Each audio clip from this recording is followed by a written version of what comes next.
Mark ಅದೇ ನಿರ್ದೇಶಕ ಹಾಗೂ ನಟ 1 ವರ್ಷದ ನಂತರ ಬರ್ತಿರೋ ನೆಕ್ಸ್ಟ್ ಚಿತ್ರ. ಮ್ಯಾಕ್ಸ್ ನಂತರ ಸುದೀಪ್ ಹಾಗೂ ಡೈರೆಕ್ಟರ್ ಒಟ್ಟಿಗೆ ಮಾಡಿದ್ದಾರೆ ಫಿಲ್ಮ್ನ. ಈ ಫಿಲ್ಮ್ ಅಲ್ಲಿ ಕೂಡ ಮ್ಯಾಕ್ಸ್ ಶೇಡ್ಸ್ ಸ್ವಲ್ಪ ಕಾಣಿಸ್ತಾ ಇತ್ತು. ಇದರಲ್ಲಿ 18 ಗಂಟೆ ನಿನಗಿರೋ ಸಮಯ ಅಂತ ಹೇಳಿದ್ದಾರೆ. ಅಗೇನ್ ಮ್ಯಾಕ್ಸ್ ಅಲ್ಲಿ ಒಂದ್ ರಾತ್ರಿ ನಡೆಯೋ ಕಥೆ. ಇದರಲ್ಲಿ ಸುದೀಪ್ ಅವರ ಎಂಟ್ರಿ ನಂತರ ಒಂದು 18 ಗಂಟೆ ಟೈಮ್ ಇರುತ್ತೆ ಅವ್ರಿಗೆ.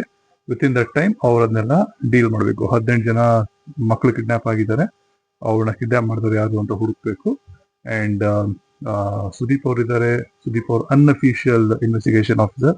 ಮತ್ತೆ ಇನ್ನೊಬ್ರು ಲೇಡಿ ಇದ್ದಾರೆ.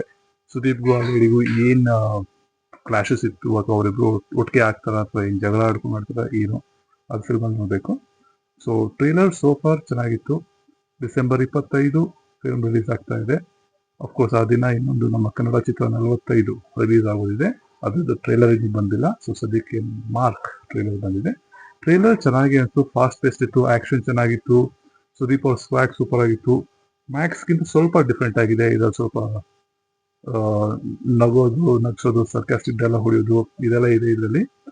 ಒಂದ್ ಶೇಡ್ ಅಲ್ಲಿ ಅವ್ರದ್ದು ನನಗೆ ತಮಿಳ್ನ ತಳಪತಿ ವಿಜಯ್ ಅವರು ಜ್ಞಾಪಕಕ್ಕೆ ಬಂದ್ರು, ಚೆನ್ನಾಗಿದ್ದೀನಿ ಅಂತ ಕೇಳ್ತಾರಲ್ಲ.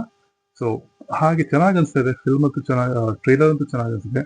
ಫಿಲ್ಮ್ ಹೇಗಿದೆ, ಅಫ್ಕೋರ್ಸ್ 25ನೇ ತಾರೀಕು ಕಾಯ್ದು ನೋಡಬೇಕು. ಅಂಡ್ ನೀವಿನ್ನೂ ನನ್ನ ಚಾನಲ್ಗೆ ಸಬ್ಸ್ಕ್ರೈಬ್ ಆಗಿಲ್ಲ ಅಂದ್ರೆ ದಯವಿಟ್ಟು ಸಬ್ಸ್ಕ್ರೈಬ್ ಆಗಿ. Thank you. Have a great day.